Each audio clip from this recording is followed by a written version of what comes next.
Hey guys, tonight we're diving into the chaotic, unexpected, and sometimes shocking history of the medieval papacy, where holy power often veered off course into favoritism, corruption, and highly visible controversies. These weren't merely religious figures. Some acted like ambitious aristocrats, battlefield commanders, or even theatrical drama queens who just happened to don a bishop's hat. So, before settling in, feel free to give the video a thumbs up and hit subscribe if you truly like what I'm sharing. Drop a comment below about where you're watching from and what time it is there. It's always interesting to discover who's tuning in from different parts of the globe. Now, lower the lights, perhaps switch on a fan for that gentle ambient noise, and let's settle into this exploration together. When folks picture the papacy, they typically envision a dignified figure in white robes, gently waving from a balcony, maybe sharing blessings, peace, and a couple of strong words on ethics. What they don't imagine is a young aristocrat squandering church money on bets, or a pope with so many foes that he needed a moat around his residence. But that's the Middle Ages for you, where the papal seat wasn't simply a symbol of sanctity. It was the hottest contested power position in Europe, right behind whatever royal throne was being battled over in France at the moment.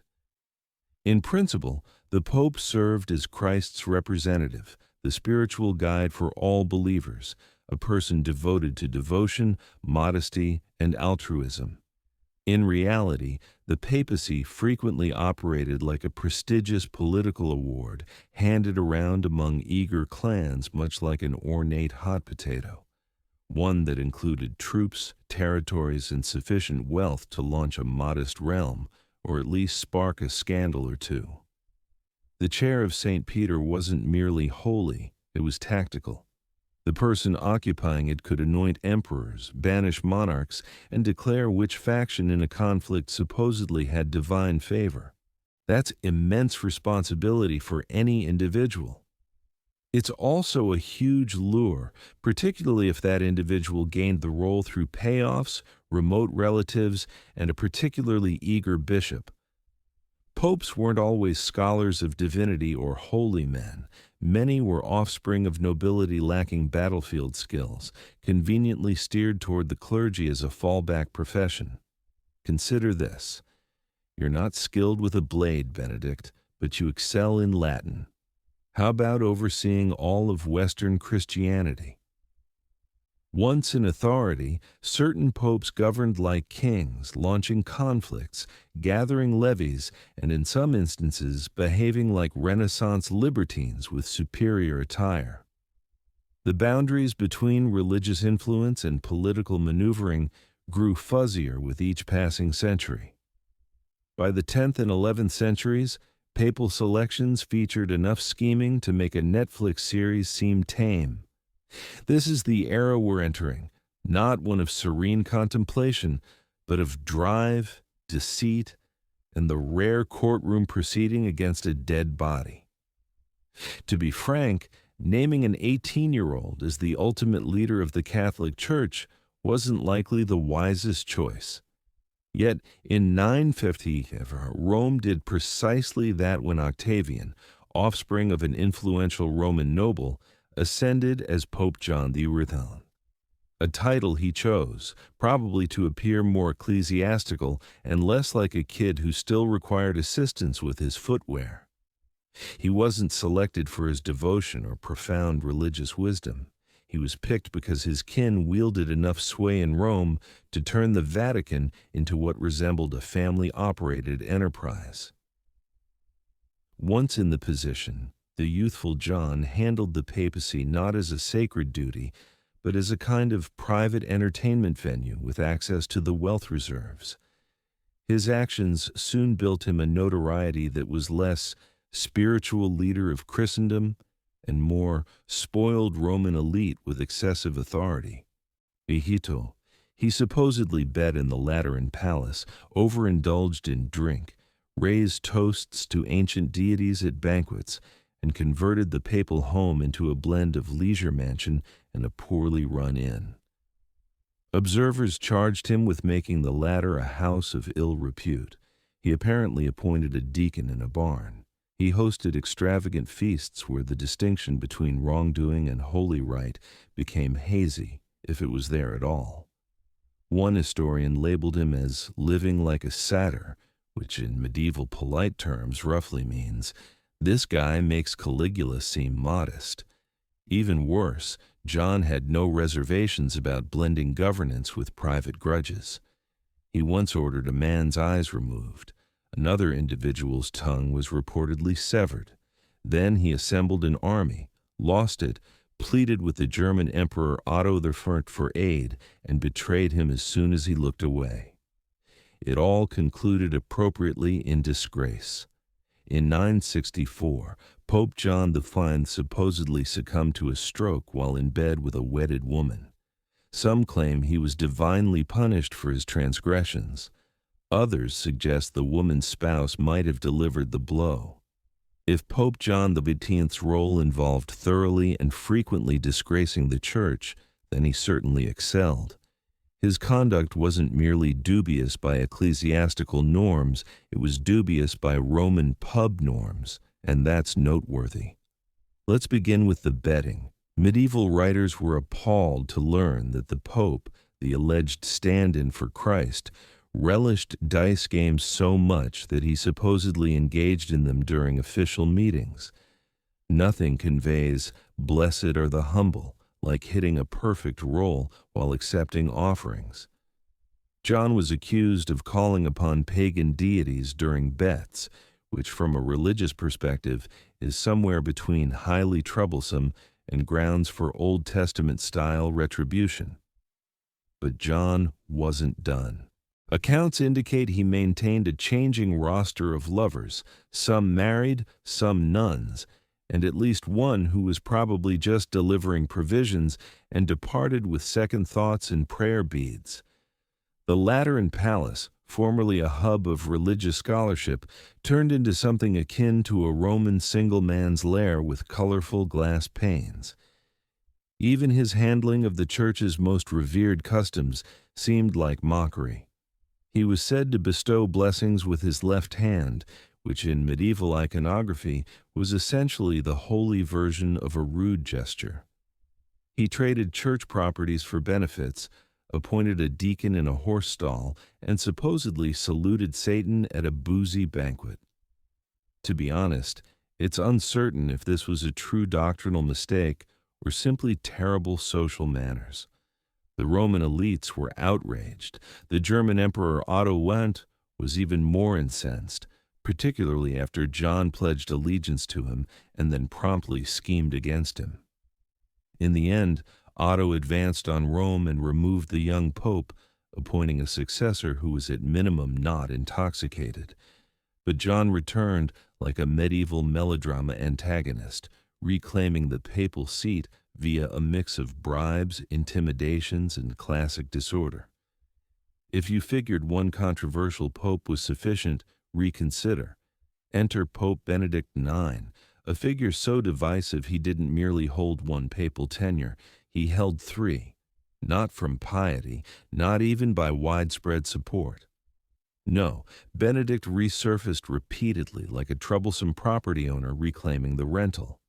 He initially became pope in 1032 at around age 20, though estimates differ, which to clarify is still much too youthful to head a worldwide faith, especially when your pastimes involve debauchery, payoffs, and exercising church power like a youngster with a fire starter. Benedict's initial rule was rife with murmurs of vice so severe that historians started exhausting alternatives for shameful. One even noted that his actions were feasting on the sins of the flesh, which is medieval code for, "Please, somebody halt this individual."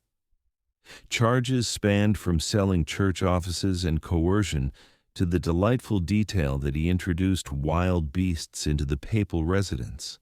Whether that was figurative or actual is ambiguous, which somehow worsens it. In time, even his supporters were aghast. In 1044, a rebellion compelled Benedict to leave, but he came back naturally, because what's a minor uprising among allies?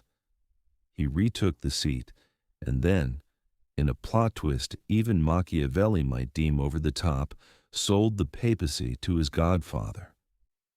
Yes, he actually sold it for gold in a cozy retirement. His godfather, fittingly titled Pope Gregory VI, assumed control. The church, understandably, freaked out. So now there were two active popes, both somewhat valid, and Benedict, always the opportunist, reconsidered. He returned. In what became his third papal stint, Benedict stormed back into Rome in 1047 and reasserted his authority. His return was less about faith and more about property. He sought dominance once more. At this stage, the church was so exhausted it almost groaned in Latin. Eventually, Emperor Henry III stepped in and appointed Pope Clement II, and Benedict was definitively removed, excommunicated, exiled, and nearly erased from memory. Well, almost erased, because Benedict stays the only person in history to vend the papacy like a second-hand wagon. And in doing so, he demonstrated that occasionally the most outrageous transgression isn't desire or avarice, but handling the supreme sacred position like a seasonal gig. If you believed medieval popes confined their theatrics to politics and authority, let's now venture into the domain of amorous involvements, envy, and familial discord. The segment of papal chronicles that feels more like a discarded outline from a soap opera, Vatican style.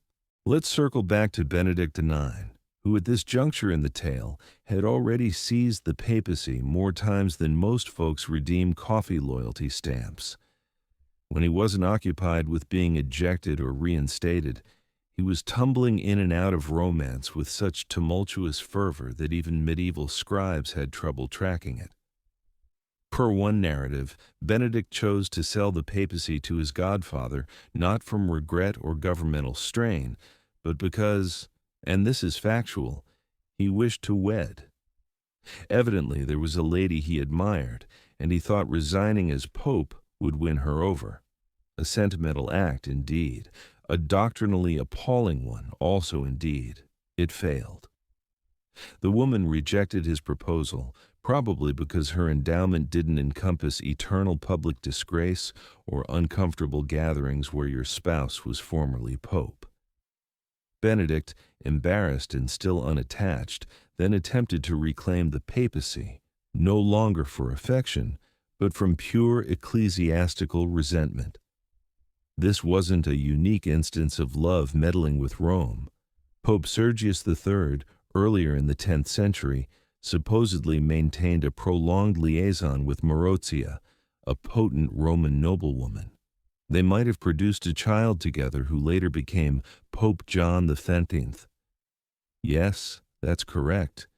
We had a pope who was the offspring of a pope, a notion that religiously violates more principles than a medieval chef during Lent. The papacy in this period was so controlled by aristocratic lineages, marrying, clashing, and plotting for dominance that scholars labeled it the pornocracy, literally, rule of the harlots. Severe, perhaps, but when kin alliances encompass cardinals, mistresses, and relatives all engaging in a game of musical chairs with sacred vows, it's tough to dispute. If you thought papal controversies were restricted to the living, permit me to present one of the oddest chapters in church annals, a moment so bizarre it resembles a Monty Python routine helmed by Dante. In 897, Pope Stephen VI had a grievance with his forerunner, Pope Formosus. The issue? Formosus was deceased and had been for almost a year. But that small fact didn't deter Stephen from initiating what historians term the Cadaver Synod, also known as the occasion a pope literally tried another pope's corpse. Here's the sequence. Stephen ordered Formosis's decaying remains exhumed from its tomb, attired in complete papal attire, and positioned upright on a throne within the Lateran Basilica. And then, since medieval melodrama knows no limits, Stephen designated a deacon to serve as defense advocate for the body.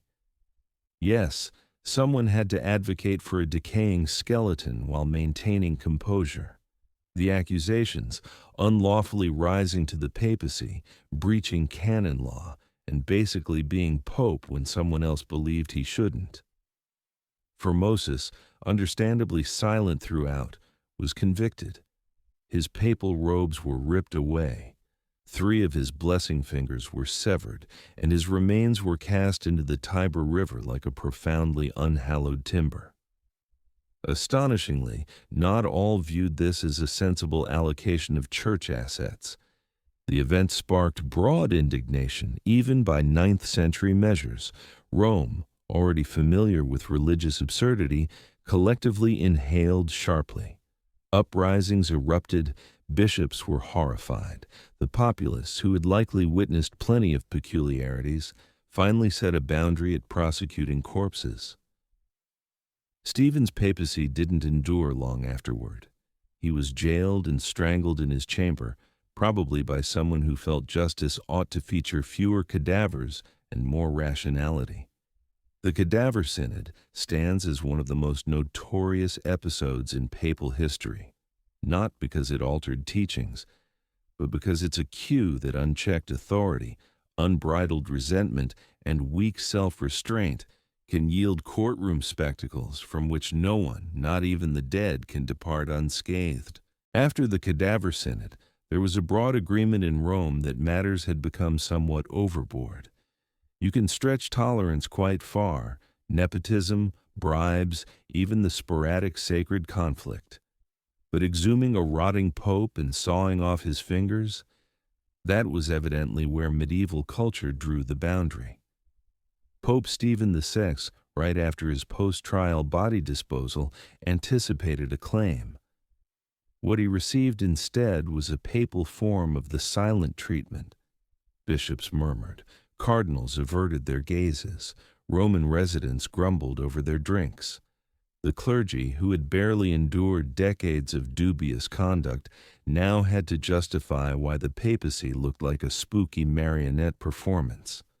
Within months, Rome was in outright rebellion, not a courteous document-signing kind of dissent, but more the assault the Lateran palace with torches and pitchforks type. The sentiment was evident. We'll put up with much from a pope, but we'd prefer our deceased to remain interred. Thank you kindly. Stephen was swiftly ousted. Formally, he was detained for political motives, which is medieval lingo for everyone's mortified and you must leave immediately. He was imprisoned and soon after strangled by unidentified assailants, though, truthfully, there were likely multiple eager participants.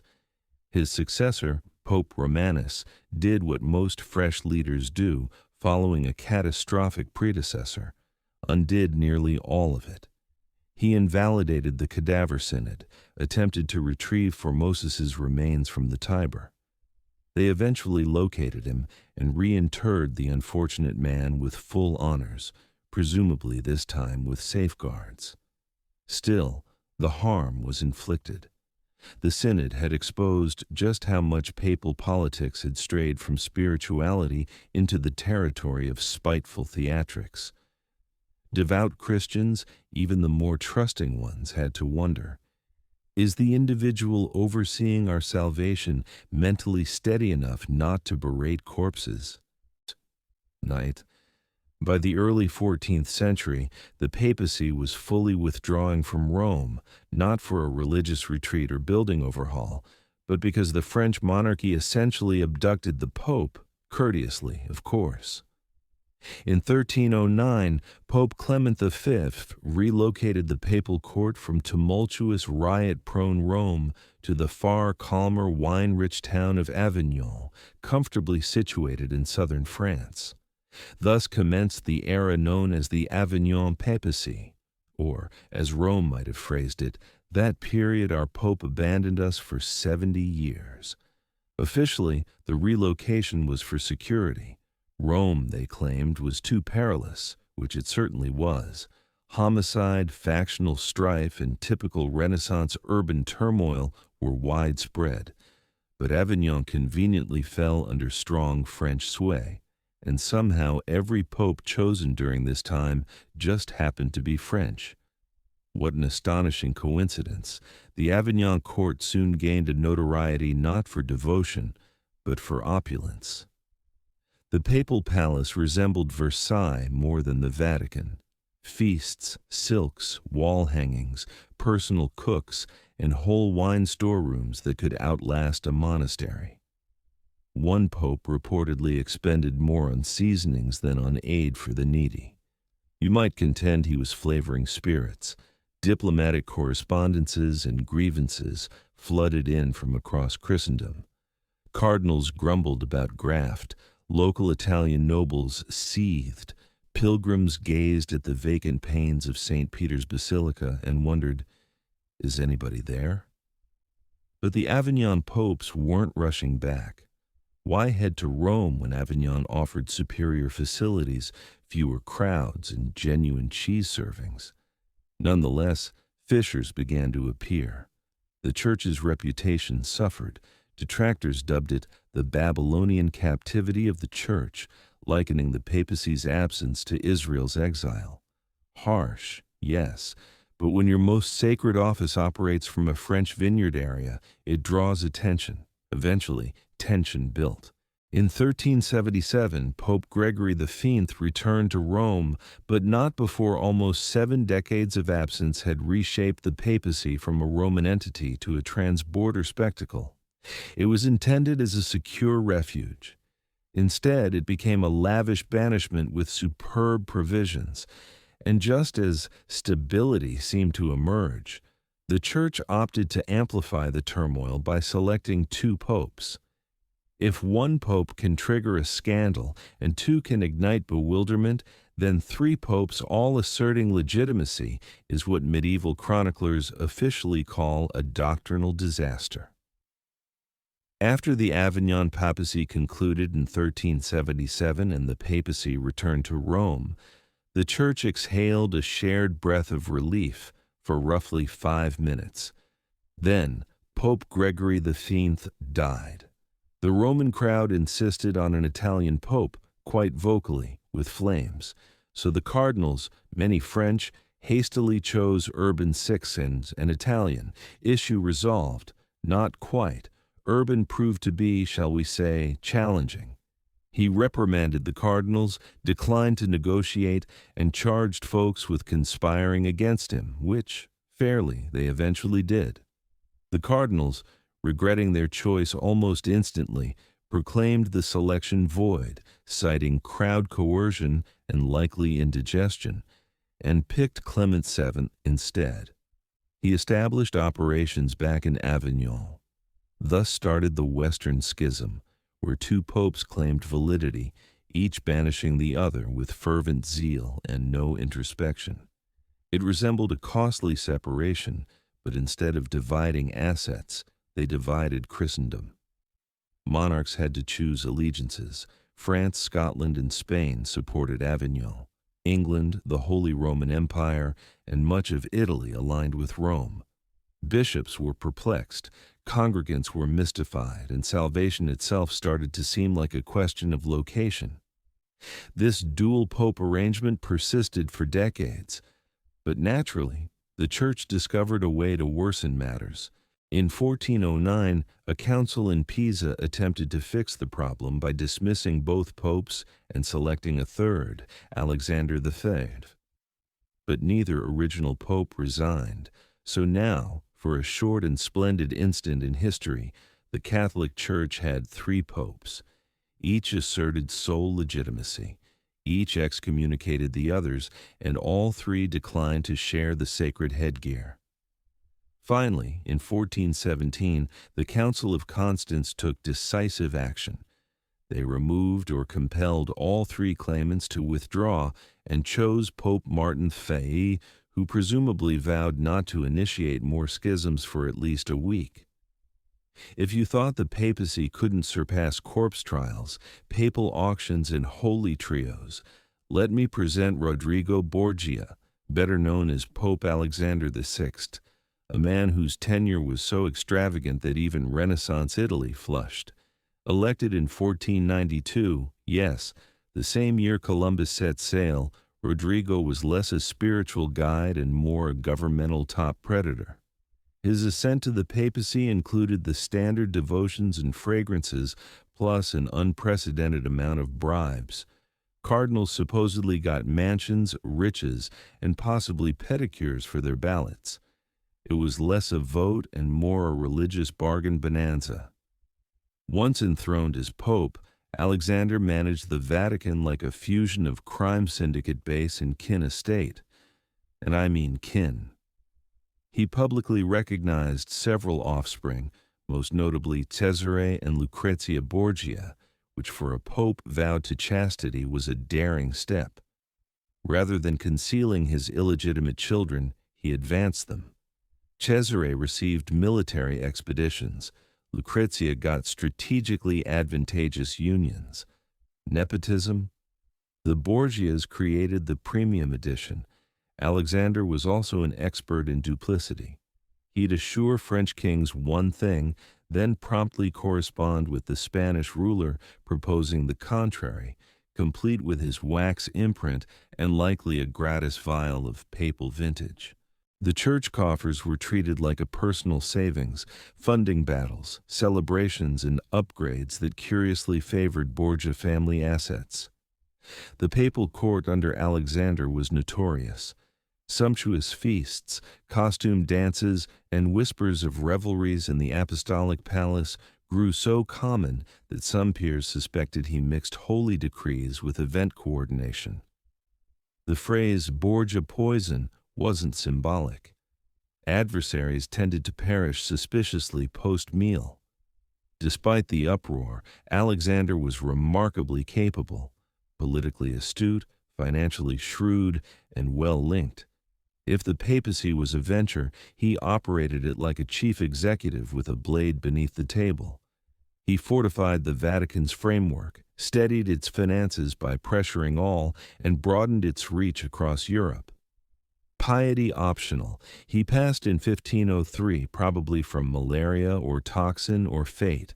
Accounts differ, but his heritage endures as the definitive prompt that in the Renaissance, even the Pope could be a warlord in vestments with a family emblem, a dash of scandal, and zero remorse. When your dad is the Pope, and also the most driven Borgia ever, your youth is unlikely to feature lullabies and fruit gathering. For Lucrezia and Cesare Borgia, existence was a perpetual swirl of pacts, blades, nuptials, and secrets, all beneath the refined canopy of the Vatican. Let's begin with Cesare, the initial church prince turned genuine warfare prince. He was appointed a cardinal at the young age of 18 because nothing signals religious maturity like adolescence. But crimson garments weren't his preference. He favored mail and the sporadic elimination. When his sibling Giovanni died under enigmatic conditions, all eyes turned to Cesare, including the Pope's, who didn't appear excessively distressed. Soon after, Cesare handily stepped down from the cardinal role, which wasn't typically done, and shifted professions from cleric to hired warrior chief.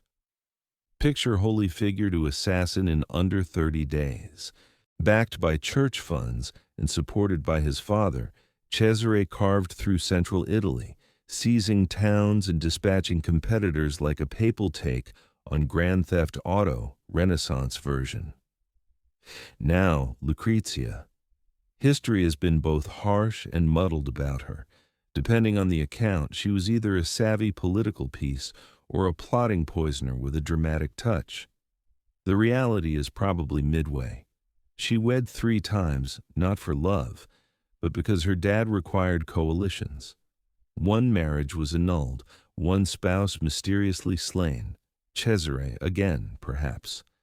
And the third endured long enough for Lucrezia to become Duchess of Ferrara and a genuine art supporter. Rumors circulated: incest, toxin jewelry, hidden paramours under Vatican hatches. Historians now think much of this was political defamation. Borgia foes couldn't defeat them with weapons, so they resorted to libel. Still, when you're a pope's daughter and your brother's assembling a personal force, it's challenging to remain untainted. Together, Lucrezia and Cesare became the Renaissance's most infamous kin. Intelligent, perilous, and picturesque in murals, they obscured the boundary between monarchy and syndicate. And throughout, Pope Alexander VI observed proudly, like a parent at a school production where everyone gets inadvertently pierced by the second act. By the time Pope Julius II assumed office in 1503, the papacy had already endured every imaginable scandal, from corpse proceedings to favoritist domains. Julius, however, lacked tolerance for nuance or vice. He didn't aim to poison foes, he wanted to smash them with forces. Born Giuliano della Rovere, Julius rose to the papal seat with one hand on his hat and the other clutching a blade. He didn't feign piety. He knew his desires: authority, artwork, and truly striking armor. He was termed the warrior pope, not ironically, but literally. The man directed soldiers into combat clad in full armor. Not figuratively, actually. Julius wasn't merely simulating war. He personally led efforts to recover lost papal territories. He cursed like a hired fighter, bore arms, and once berated defiant cardinals like a training instructor in Latin. When detractors queried if a pope should truly charge into battle, Julius replied with the religious equivalent of, "Hold my chalice." Despite his combative nature, Julius also saw himself as an arts benefactor, and he certainly delivered. He hired Michelangelo to adorn the Sistine Chapel ceiling, a task Michelangelo despised so much he composed irate verses about it while working inverted around the clock. Julius would inspect by ascending the framework and scolding him for tardiness, artistic motivation, Roman fashion. He also engaged Raphael to embellish his private quarters and Bramante to commence reconstructing St. Peter's Basilica. Essentially, if a Renaissance luminary was available, Julius employed them and likely reprimanded them at least once. His papacy was fierce, costly, and noisy, like a Renaissance blockbuster funded by the Vatican. But ultimately, Julius bequeathed a reformed and enlarged church state, a revitalized Rome, and some of humanity's most emblematic art. He died in 1513, not in combat, somewhat surprisingly, but probably from natural ailments, which given his existence might have been his most underwhelming choice. If Pope Julius II was the commander who charged into battle with a sword, Pope Leo XII was the noble who sauntered into the Vatican in silk footwear humming tunes. Born Giovanni de' Medici, Leo didn't so much inherit the papacy as he elegantly slipped into it, the first pope from the renowned Medici lineage and the religious counterpart of blending high fashion with sacred vows. He assumed office in 1513, famously stating, "Since God has granted us the papacy, let us savor it," which might not be the most doctrinally robust declaration, but surely a candid one. Savor it he did. Leo transformed the Vatican into Europe's most elite gathering spot. Feasts, stage shows, unusual animals, and ample Renaissance furnishings to insolvent a small duchy. His pet elephant, Hanno, was so cherished that he constructed a bespoke marble abode for it, which reveals much about papal focuses then. Alleviating poverty? Perhaps later. Currently, Hanno requires another fruit assortment, But Leo's excesses, both literal and metaphorical, extended beyond rare creatures, confronting a vast deficit in the Vatican's finances, courtesy of Julius. Leo sanctioned an aggressive revenue scheme, the extensive vending of indulgences. These were formal church papers that, for the appropriate fee, vowed to shorten purgatory time. Transgress now, settle later. It succeeded splendidly. Folks queued to purchase spiritual bargains like a soul-saving discount event. But not all were impressed. One especially irritable monk in Germany, a particular Martin Luther, observed the entire matter and thought, "No way." Luther's renowned 95 Theses, affixed to a church entrance in 1517, directly contested Leo's indulgence practices, accusing the Pope of vending absolution like a marketplace. Leo's reply was unhurried. He labeled Luther a tipsy German who'd rethink when clear-headed. Spoiler, he didn't. Leo excommunicated Luther in 1521, but by then the Protestant Reformation had started, and the Church's dominance over salvation was eroding through its ornate digits. Leo died that same year, reportedly from pneumonia, though some murmured it was from excessive eel consumption. Appropriate, really, for a pope whose rule was extravagant in every conceivable way. For over a millennium, much of the Western world believed the human body was ruled by 4 enigmatic fluids: blood, yellow bile, black bile, and phlegm. This concept, known as the humor theory, formed the basis of ancient and medieval medicine. First suggested by Hippocrates in the 5th century BCE, and later elaborated by Galen in the Roman Empire, the theory asserted that health was a fragile equilibrium among these 4 substances. Illness meant one of your humors had gone astray. Each humor connected to a season, temperament, organ, and even personality type. Blood was warm and moist, tied to spring and a cheerful, sociable nature. Yellow bile was hot and dry, linked to summer and ire. Black bile was cold and dry, associated with autumn and melancholy. Phlegm was cold and wet, connected to winter and a lethargic, serene disposition. So if someone felt overly tearful, ancient healers wouldn't suggest counseling. They'd recommend dietary adjustments or perhaps a laxative to expel the surplus black bile. Maybe the most infamous remedy inspired by humor theory was bloodletting. Physicians and barbers would cut a vein or apply leeches to drain excess blood, convinced it would reestablish inner balance. This method grew so prevalent that some patients perished not from disease, but from excessive intervention. George Washington's death in 1799 is often partly blamed on vigorous bloodletting rooted in these same notions. Despite its clear shortcomings, humorism wasn't completely absurd. It was an initial effort to forge a methodical comprehension of the body. It recognized that varied symptoms could arise from inner disharmonies rather than otherworldly hexes. It encouraged detailed patient observation, what they consumed, how they rested, the hue of their urine or saliva. In certain respects, it marked the start of clinical logic, though encased in erroneous biology, and it was tenacious. Humor theory persisted into the Renaissance, impacting medicine, psychology, and even art. Remedies varied from plant-based cures and eating plans to inducing vomiting and enemas, all aimed at realigning the humors. If ancient doctors were unsure of your ailment, their initial response was often chillingly straightforward: let the blood flow. Bloodletting became the default remedy for ailments from fevers to headaches, nightmares to heartaches. Grounded in humor theory, it was thought that most diseases stemmed from surplus blood, a humor linked to warmth, vitality, and bodily and spiritual imbalances. The fix? Incise a vein and allow some of that troublesome vital fluid to escape.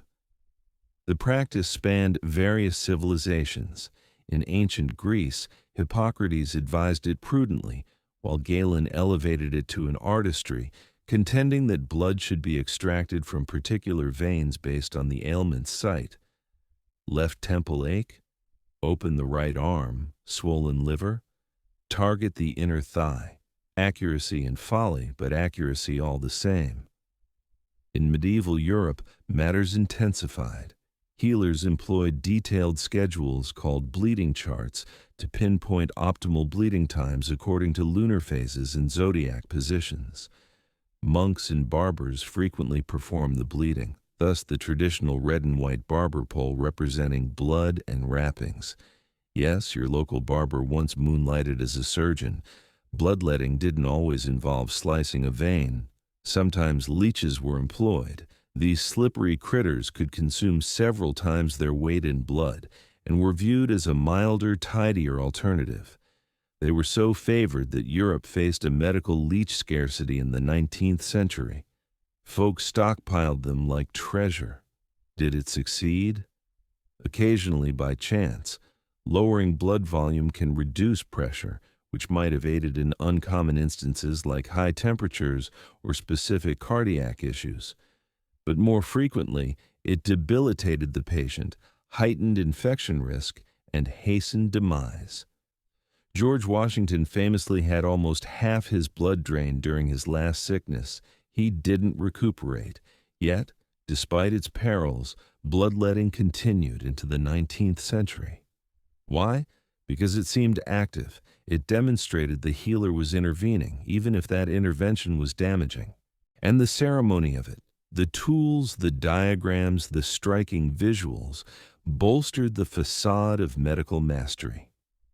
Today, bloodletting is limited to rare ailments like hemochromatosis, but for centuries, it ranked as one of medicine's most enduring fallacies, a stark reminder that even benevolent treatments cloaked in custom and theory can cause more damage than benefit.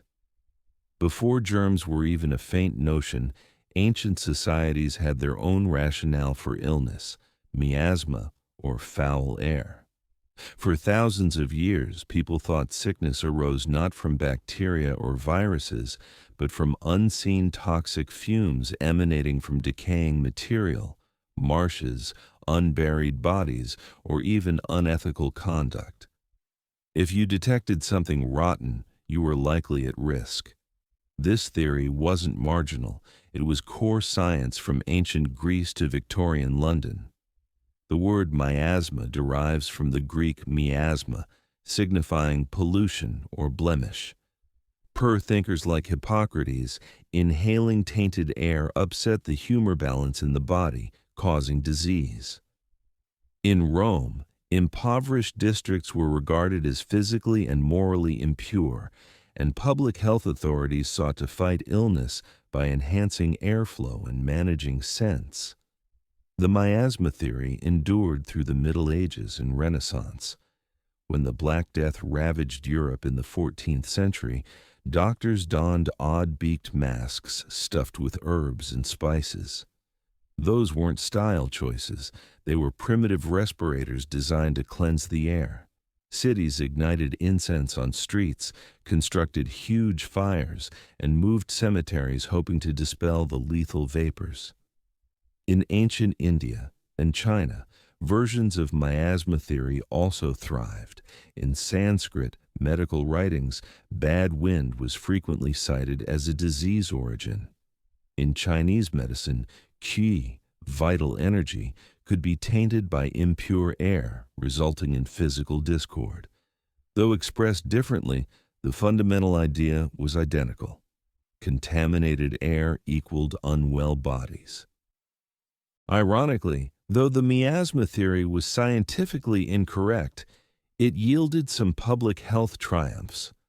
Urban cleanup initiatives in 19th century Europe, sewer networks, road sweeping, and clean water systems were propelled by miasma theory. These endeavors sharply cut disease, not by purifying the air, but by eliminating the actual offenders, bacteria in waste-polluted water. The true demise of the miasma model arrived in the mid-19th century with efforts by scientists like John Snow and Louis Pasteur, who demonstrated that cholera and other illnesses were due to microbes, not mist. But by then, miasma had indelibly shaped urban design, building, and medical philosophy. In the ancient world, the divide between remedy and toxin was razor-sharp and often disregarded. Many therapies prescribed with utmost gravity would appall a contemporary physician. Foremost among these was mercury, the shimmering metal that captivated healers across cultures for ages. To the ancients, it wasn't poisonous, it was enchanted. In ancient China, mercury, called cinnabar in its red crystalline state, was valued in Taoist alchemy. It was thought to foster immortality and spiritual awakening. Some emperors swallowed pills of mercury and arsenic to maintain youth. The outcome, torturous death by heavy metal toxicity. Qin Shi Huang, the first emperor of China, may have perished from mercury potions meant to render him eternal.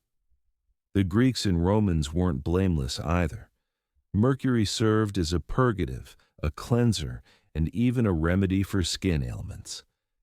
Later, in the Islamic Golden Age and medieval Europe, it became a preferred treatment for syphilis, applied externally, injected, or vaporized.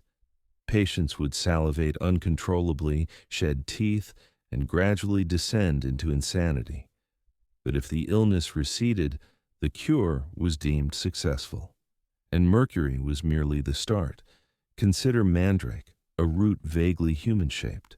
Across the Mediterranean, it was regarded as a potent sedative and fertility booster, but also perilously hallucinogenic.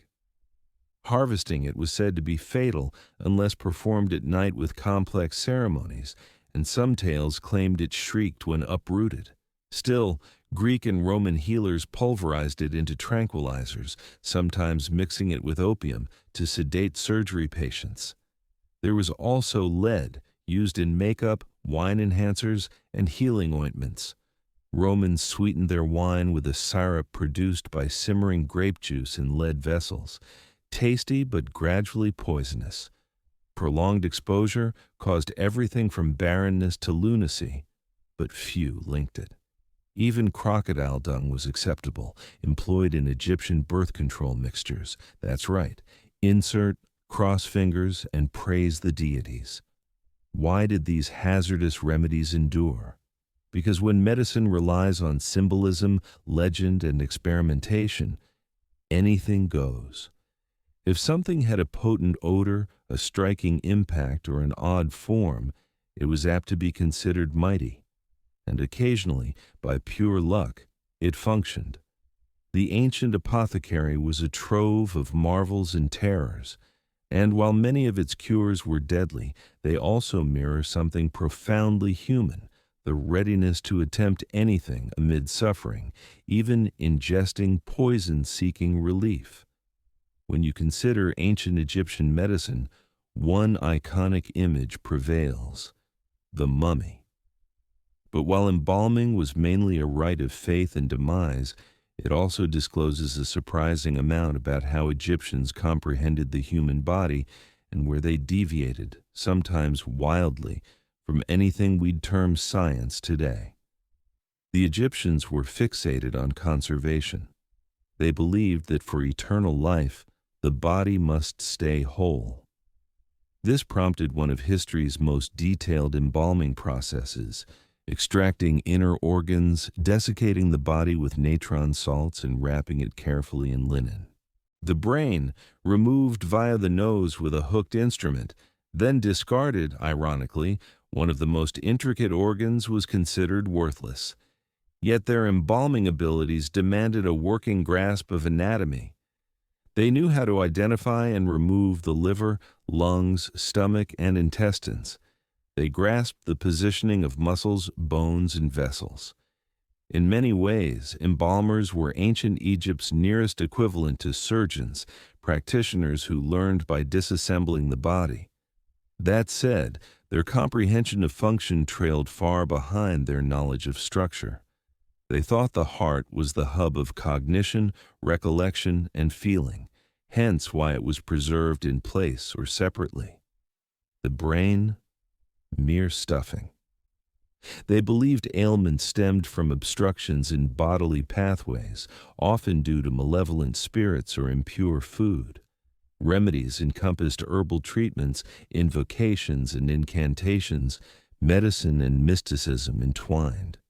Embalming also shaped Egyptian medical practice in another curious manner. Mummified remnants became components. In Greco-Roman eras, powdered mummy, called mumia, was marketed as medicine. People thought ingesting it could remedy anything from aches to internal hemorrhaging. It didn't.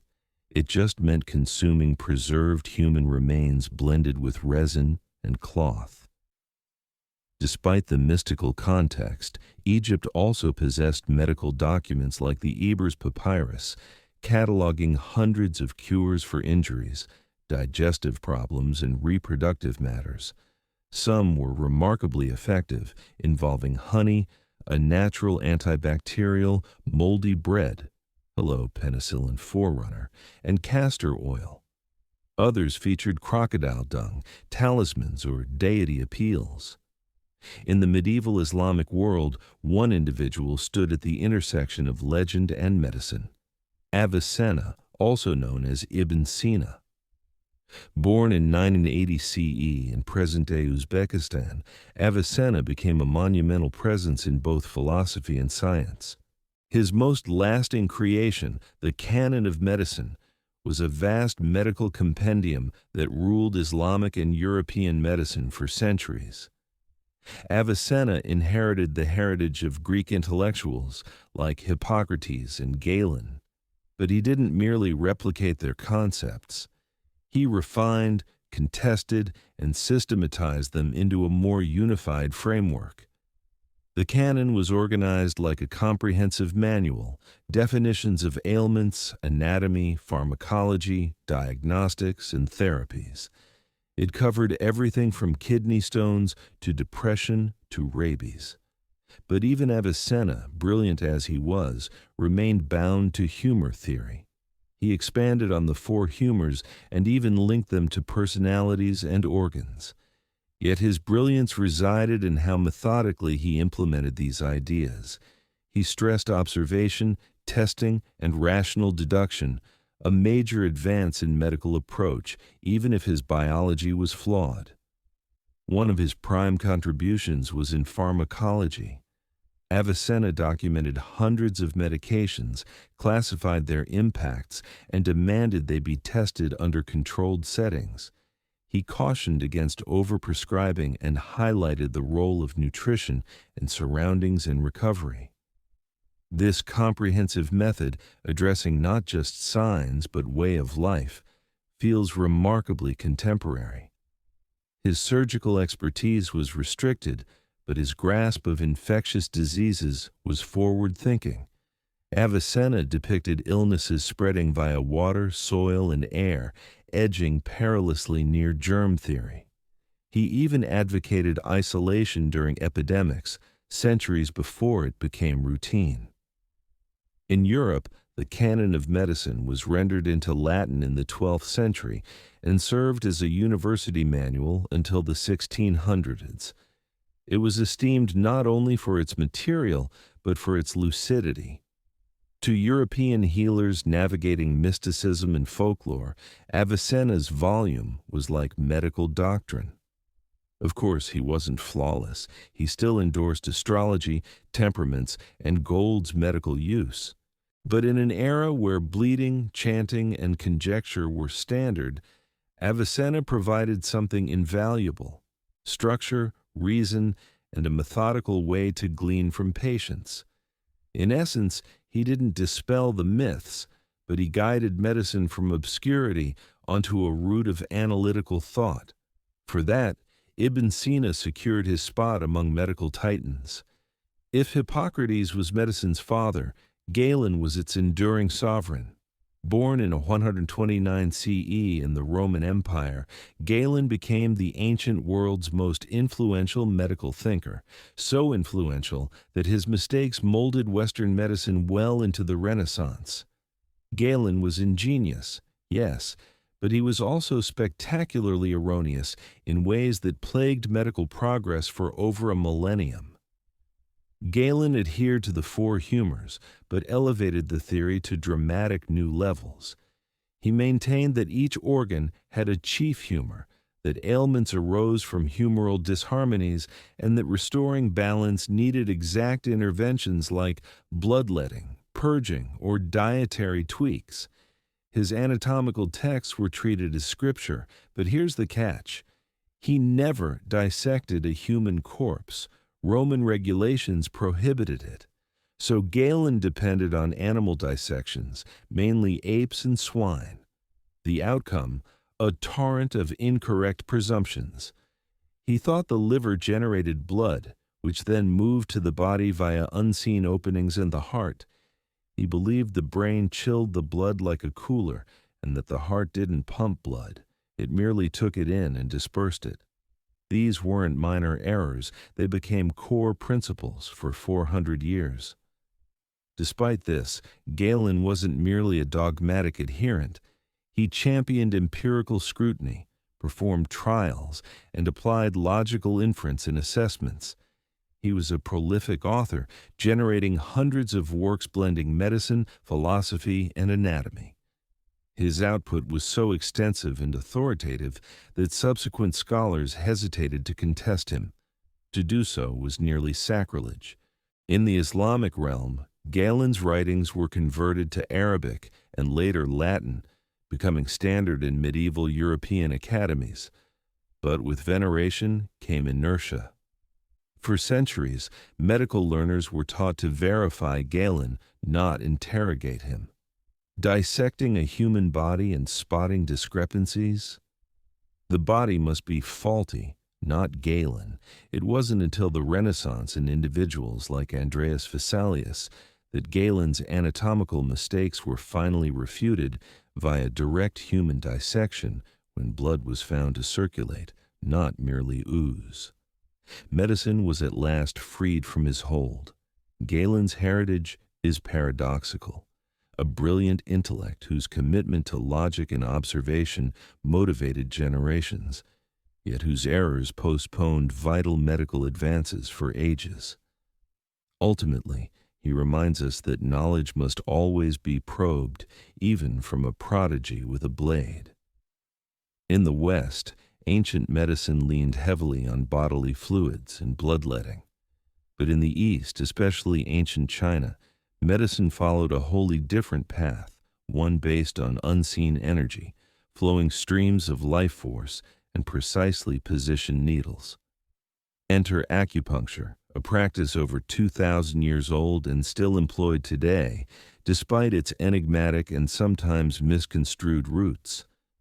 At acupuncture's core is the notion of qi, pronounced qi, the life force or energy flowing through the body along invisible pathways called meridians. Illness, per ancient Chinese conviction, happens when qi is obstructed, unbalanced, or diminished. The remedy, restore proper flow. And that's where acupuncture enters. By inserting slender needles at specific body points, practitioners seek to redirect and balance qi, clearing the body's inner bottlenecks. The earliest mentions of acupuncture appear in texts like the Huangdi Ne Jing, the Yellow Emperor's Inner Canon, composed around the 2nd century BCE.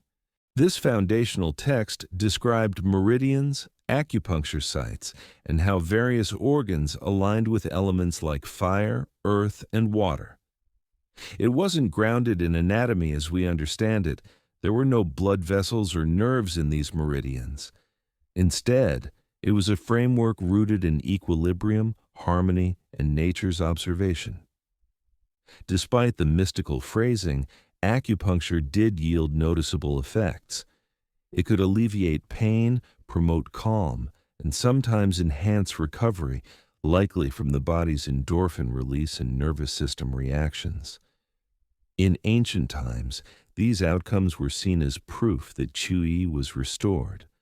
Acupuncture wasn't solitary, it was part of a broader structure of traditional Chinese medicine, TCM, which included herbal cures, dietary oversight, cupping, and moxibustion, burning herbs near the skin.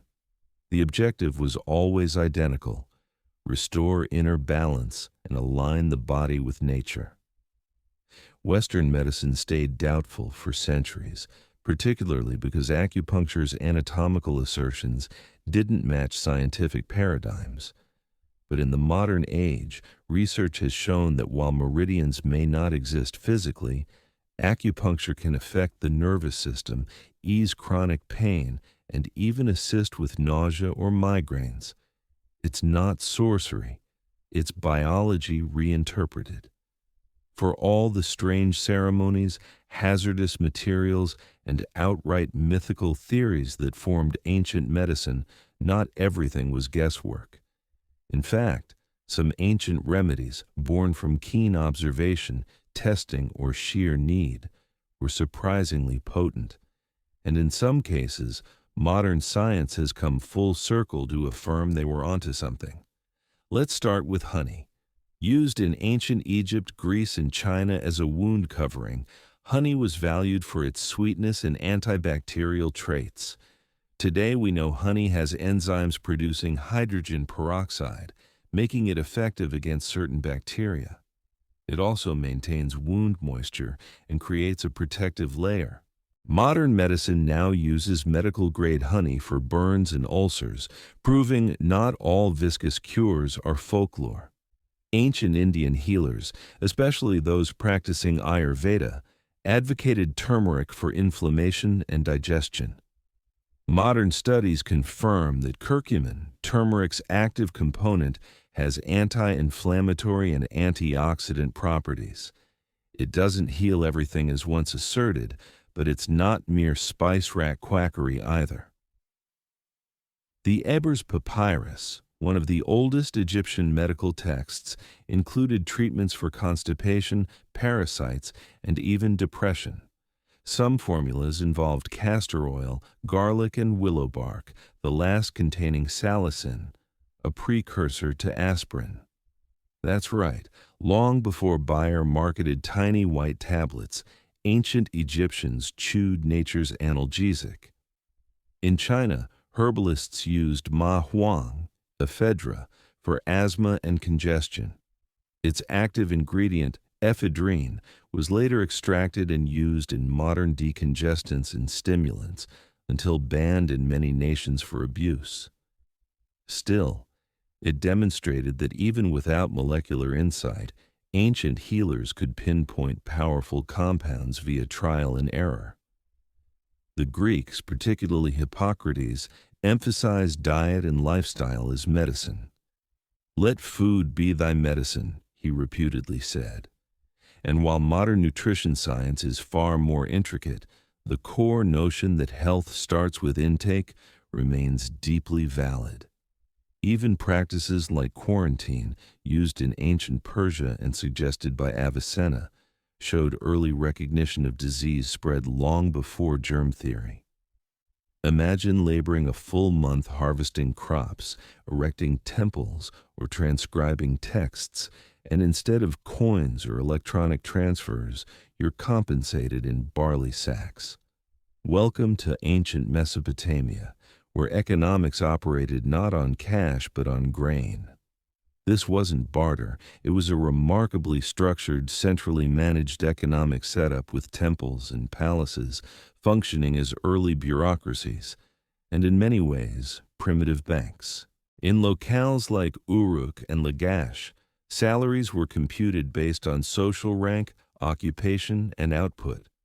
A senior temple official might get hundreds of liters of grain monthly, while a worker received just enough for survival. Alongside barley, pay could include beer, oil, wool, or bread. These weren't arbitrary selections, they were staples with steady value and ongoing need.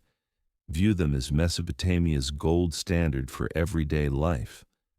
But how did they track all this grain circulating?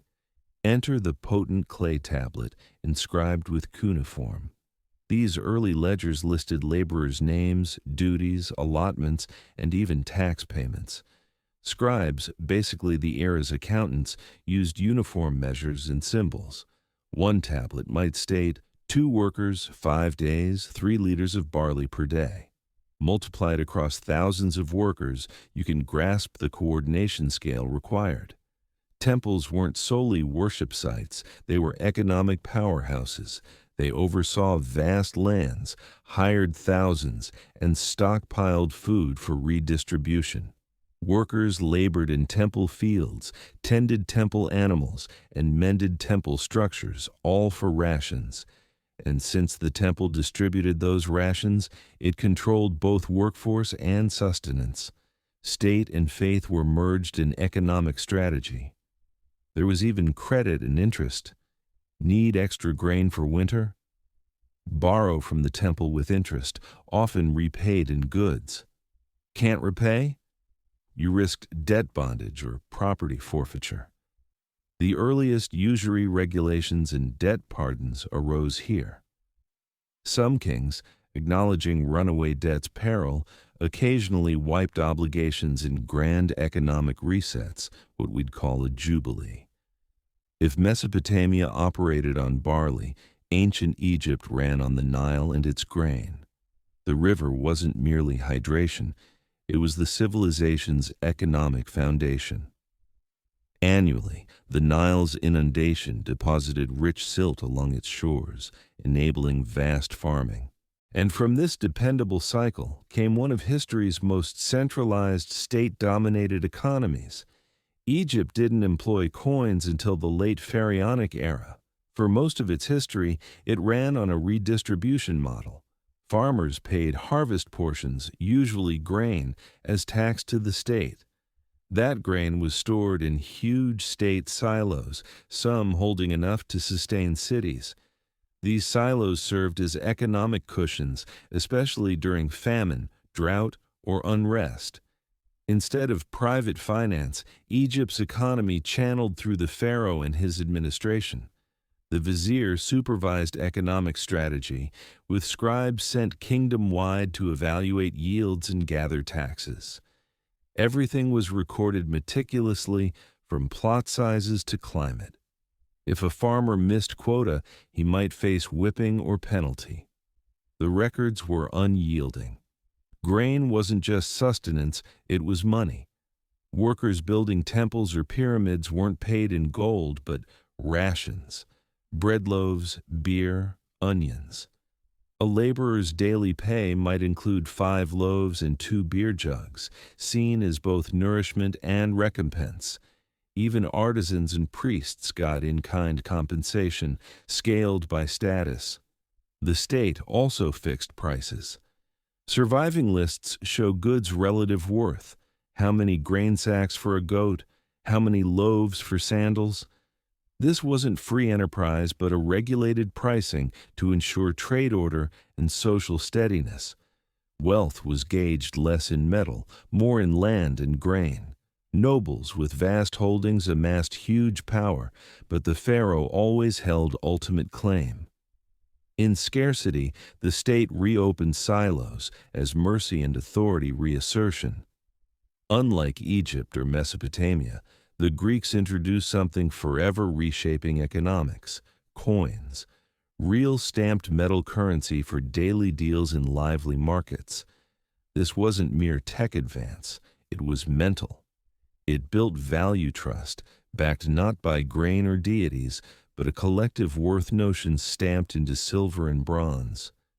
The earliest Greek coins appeared around the 7th century BCE in Lydia, but mainland Greek city-states like Athens, Corinth, and Aegina developed monetary systems. Athens minted the famed owl tetradrachms from pure silver mined at Laurion in Attica. These coins weren't just tender, they were promotion.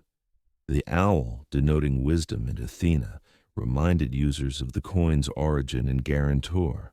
Coins enabled swift trade and taxation. Instead of transporting grain or stock, merchants paid dues or troops with coin handfuls.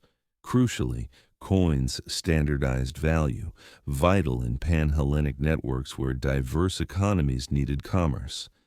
A recognizable stamped coin became a trust credential. But Greek economics wasn't solely shiny coins and bazaars. Wealth disparity was chronic. In many city-states, including Athens, land concentrated among few, while indebted farmers struggled. That's why reformers like Solon canceled debts and banned debt slavery, moves not just compassionate, but vital for stability. There were early price control and rationing trials.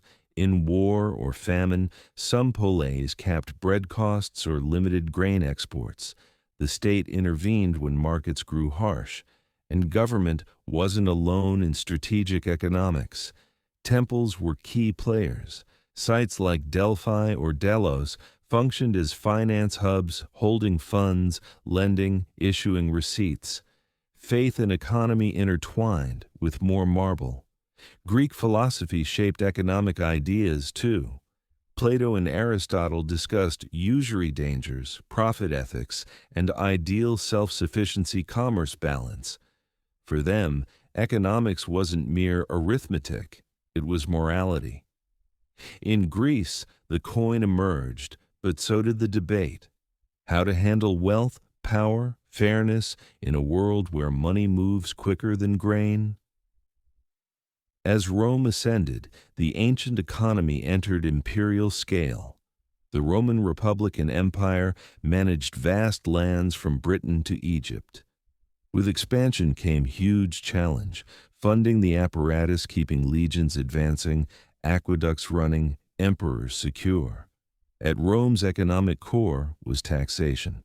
Unlike prior societies paying in grain or goods, Rome heavily used coinage, especially post-silver denarius standardization. Citizens paid coin taxes, provinces tribute, often in metals or bulk items. Conquered? You paid for defeat. Tax gathering wasn't always orderly. Rome often farmed taxes. Wealthy publicani paid state up front for regional collection rights. Excess was profit. Predictably, this bred abuse and extortion, especially distant provinces with weak oversight. Cicero decried corrupt tax farmers. The empire maintained massive military payroll. Soldiers got coins and land, loyalty incentive. State minted millions annually, sourcing Spanish silver, Dacian gold. But sustaining was costly. Revenue dips led emperors to debase currency, diluting silver to extend supply. Effective short-term, but caused inflation, distrust. Rome's economy wasn't all taxes and war. Vibrant markets in cities traded luxuries, Chinese silk, Indian pepper, Egyptian glass. Trade aided by Roman roads, ports, safe Mediterranean, Mare Nostrum. State grain dole in Rome fed thousands subsidized, keeping poor nourished quiet. Wealth inequality stark. Elite senators owned vast latifundia worked by slaves. Small farmers debt-crushed, absorbed. Mobility limited, prosperity upward. Rome displayed monetized, centralized economy, but revealed flaws. Inflation, exploitation, taxing gap. Familiar? Some issues timeless. As the Roman Empire advanced into the 3rd and 4th centuries CE, its economy faltered, then fractured. Trade strained, military expenses swelled, confidence in imperial currency crumbled. Late Roman economics cautions what occurs when governments fix financial crises by altering money. The early silver denarius, once commerce bedrock, steadily devalued. Desperately paying troops and officials, emperors debased coinage, mixing silver with cheaper metals like copper, lead. Valuable coin became token, trust eroded, prices climbed, inflation reality. By Emperor Diocletian's late 3rd century, inflation spiraled. Bread once 1 coin, now 100. In response, Diocletian issued the Edict on Maximum Prices in 301 CE. This vast decree fixed prices on wheat to labor to lion meat, even max wages. Violation, death, decisive but failed spectacularly. Sellers withheld at mandated prices. Black market boomed. Enforcement impossible. Edict became irrelevant. Monument to command economics failing supply demand. To steady chaos, Diocletian and Constantine reformed money. Diocletian issued Argenius, Constantine Solidus, gold coin enduring centuries stably. But for commoners, especially provinces, stable coin access limited. Most bartered or hoarded silver-rich old coins. Meanwhile, economy grew autarkic, self-sustaining. Large estates produced food, tools, distanced from volatile markets. This shift heralded medieval manorial economy. After Western Rome's fall, Eastern Byzantium preserved Roman systems, balancing control collapse, micromanagement markets. Byzantium's stability heart, solidus, Constantine's gold coin maintaining weight purity over 700 years. Known as Byzant in West, solidus became era's trusted international currency, accepted Baghdad to Venice to China. In debased currency world, Byzantium's gold pure, reputation invaluable. But economy wasn't laissez-faire, opposite, state interventionist. Set prices for Constantinople, staples, bread, wine, oil. Inherited Roman annona, ensured Egyptian grain shipments fed capital stably, market volatility free. Political necessity, bread shortage or spikes sparked riots. Constantinople folk outspoken and discontent. Empire had sophisticated bureaucracy, tax officials, grain inspectors, urban controllers. Farmers paid produce cash taxes, soldiers, bureaucrats gold, ensuring loyalty liquidity. But economy stratified. Wealth in landowning families with tax exemptions. Result, shrinking tax base, burden on smallholders peasants. Emperors like Basil II curbed aristocratic perks for treasury. Less disciplined granted lands exemptions freely, long-term destabilizing. Trade thrived, especially luxuries, silks, spices, icons. State-controlled production sales. Guilds regulated tightly, silk state monopoly. Empire feared losing control meant losing wealth diplomacy. While Mediterranean calculated denarii hoarded solidi, ancient China developed humanity's most sophisticated enduring economic systems. Centered agriculture, rice, millet. China innovated, standardized coinage, bureaucratic taxation, world's first paper money. Early dynasties like Zhou Qin tied land ownership to tax duties. Farmers paid grain labor to state lords. Han unification expanded state control over trade, resources, money. Taxes streamlined land, harvest share, labor, public project days, tribute, kind cash. System supported vast bureaucracy, officials exam chosen, meritocratic ahead time. Currency early, Ban Liang coin, round copper square hole, Qin's unity symbol. Later, Tang Song refined, bronze iron coins strung for large buys. Innovation beyond metal, Song dynasty trade boom. Merchants found coins burdensome, invented paper money, Jiao Zai. Private then state-issued, by 11th century, government paper circulated, 1,000 years pre-Europe. State gripped salt iron tea, monopolizing production prices. Trade local international, Silk Road to Persia Rome, maritime to Africa. Despite innovations, China prone inflation imbalance. Yuan overproduction devalued currency, bred distrust. Still, land taxation, bureaucratic management, currency control gave China envied Western continuity. In ancient India, economics took uniquely spiritual bent. While others funneled wealth through kings, emperors, India's often through temples, not just worship houses, but financial entities, landowners, employers, banks. Meanwhile, urban centers trade routes energized by merchant guilds, some near sovereign.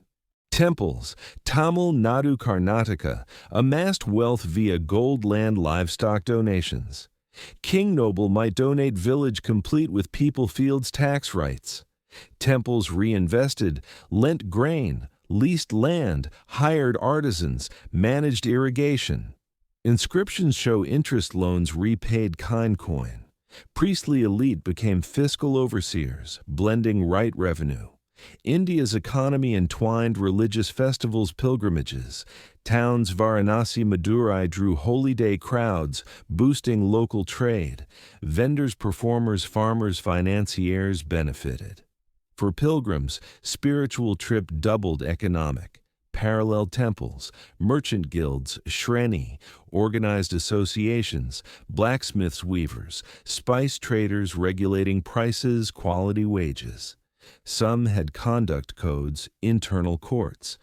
Impressively, guilds lent kings, funded temples, sent caravans. Early corporations, self-regulating financing influential. India maintained robust networks via ports Lothal Tamralipti brooch. Goods, spices, gemstones, ivory, textiles to Persia, Rome, Southeast Asia, Africa. Currencies varied. Punch-marked silver, copper tokens, cowrie shells regions. But economic life, not all splendor. Caste rigidly dictated roles, limiting mobility. Potter's son potter, merchant's son merchant.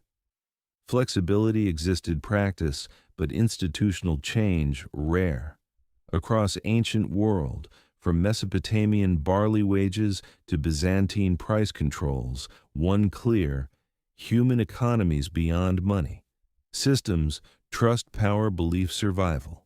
Though varied scale sophistication confronted same issues: debt crises, inflation, inequality, resource distribution.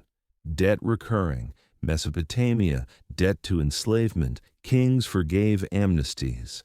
Athens' indebted farmers rescued Solon's reforms. Rome over-indebtedness fueled unrest uprisings. Again, societies confronted truth. Top wealth accumulation crack system. Inequality feature not bug. Wealth, land grain coin, concentrated few. Empires, Rome, India. Small farmers crushed taxes competition elite landowners. Result, widening divides, instability, decline. Familiar? Inflation, universal plague. Rome's 3rd century collapse mirrors modern money-printing fears. Byzantines held with solidus. China swung innovation overreach paper money. Show currency trust fragile, lost hard restore. Yet lesson resilience. Ancient economies adaptive. Coinage failed, barter, market collapsed, temples guilds, central wavered, local filled. No modern banks, not chaos, creativity. Another, economics always social, not just markets production, but rituals, festivals, kinship, cosmic order. Temple vault farmer field king collector tied shared worldview wealth movement control. Ancients didn't solve inequality, invent perfect system, but understood forgotten. Economies, human ecosystems. Flourish, balance, maintained. Ignore, even strongest empire falls grain coin by grain coin. Imagine you've journeyed days, perhaps weeks, through ancient Greece's dusty hills and olive groves. You're not here for tourism or typical devotion. You're desperate, joints ache, vision fades, or maybe something inexplicable afflicts you, unexplainable by village healers. So you've arrived at Asclepius' sanctuary at Epidaurus, not hospital clinic, but divine healing complex in Peloponnese hills where medicine miracles converge. Approaching, first see not grand temple, but orderly structures, baths, gymnasia, stadium, massive theater. Wonder, really healing place. But cross sacred boundary, normal rules cease. Air scents, burnt offerings, medicinal herbs.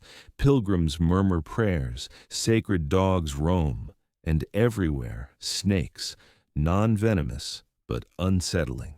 Asclepius's sacred creatures believed carry healing. Priest therapeutes greets, starts ritual purification, wash sacred waters, fast, offer coin fruit clay afflicted body part replica, then to Abbaton, dormitory for miracle. Sleep tonight hoping divine dream. Asclepius visit, touch staff whisper cures, send signs. No anesthesia scalpels, just faith ceremony belief dreams divine messages.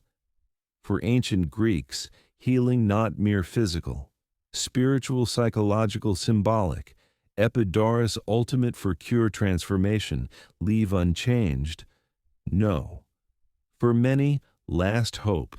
For others, where medicine met meaning, sickness found beyond science.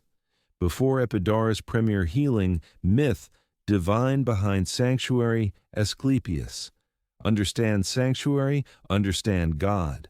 Asclepius healed, revered, feared. Legend, Asclepius Apollo's son, music, prophecy, medicine god, and mortal Coronis. Story, unhappy start. Pregnant Coronis unfaithful. Enraged Apollo killed her, but saved unborn from pyre. Child Asclepius, divine delivered, fire fate bathed, from birth destined healing. Apollo entrusted centaur Chiron, taught surgery, herbology, anatomy, dream interpretation, incantations. Asclepius surpassed, so skilled cured any. Some say resurrected dead. Problem, gods dislike balance upset, death Hades realm, humans immortal, chaos. Zeus cosmic order struck Asclepius thunderbolt, healer gone, but memory endured.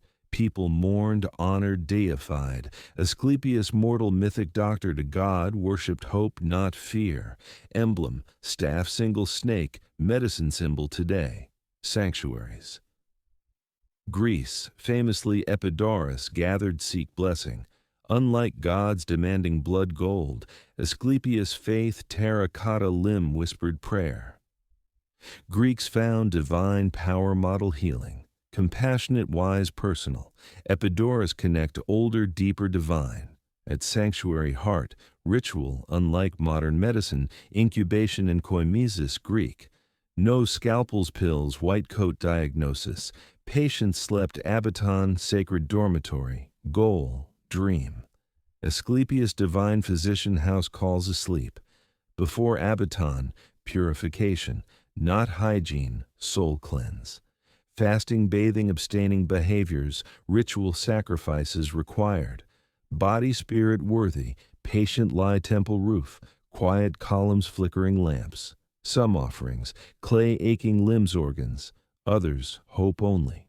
Night, Abbaton filled strangers, hoping divine message. Sacred snakes slithered, holy messengers. Accounts, snakes crawled sick bodies, transferring healing. Horrifying now, ancient Greek. Asclepius noticed, dream crux treatment, fortunate, vivid, symbolic, reassuring. Asclepius, human radiant, speak clearly, divine performance. Surgery dream, cryptic, garden walk transformation, snake coil affected part. Morning, report dream temple priest, trained dream interpretation, not anatomy. Priest guidance, ritual diet acts honor God. Always work? Hard say. Greeks, healing emotional symbolic spiritual. Didn't expect miracles every, but believed dreams thin mortal divine veil. Sometimes quiet Abbaton, healing meaning not medicine. Epidaurus not sacred, stunning. Architecture not accidental ornamental, part treatment. Columns, pathways soothe soul, elevate mind. Not dark monastic, open orderly sunlit, harmony dwelt. Center, Asclepius temple, God residence. Doric, tall proud, sculpted friezes healing sacrifice. Massive gold ivory Asclepius statue inside. Bearded calm staff holding. Worshippers enter offerings prayers. Attract favor before incubation. Next, Tholos, circular, purpose, mystery. Ancient describe underground passages, acoustics, perhaps dream ritual, sacred snakes kept initiates secret rites, added mystery mystical. Then Abaton, sleeping hall. Long columned, simple design, belied power. Lay hope dream, shoulder pilgrims. Humble today, psychological profound. Lying stars, sacred architecture, believing divine clothes. Enough shift soul if not body. But Epidaurus more sacred core. Baths, gymnasia, stoas, walking contemplation, theater largest, 13,000 seats, theater healing sanctuary, mental stimulation, laughter, storytelling, cure part. Greeks understood healing not herbs prayers, involved environment, mood, emotion, aesthetics, therapeutic. Clear, Epidaurus not all dreams divine visions, while in Koimesis central, diverse physical treatments, familiar modern wellness. Ancients didn't separate mystical practical, combined holistic. Example, therapeutic baths, water sacred purifier body soul, patients bathe spring-fed pools, often rituals preparatory. Greeks, washing open divine influence, preparatory reset self. Dietary regulation, priests prescribed condition-based, light foods diluted wine fasting, not calories, balance.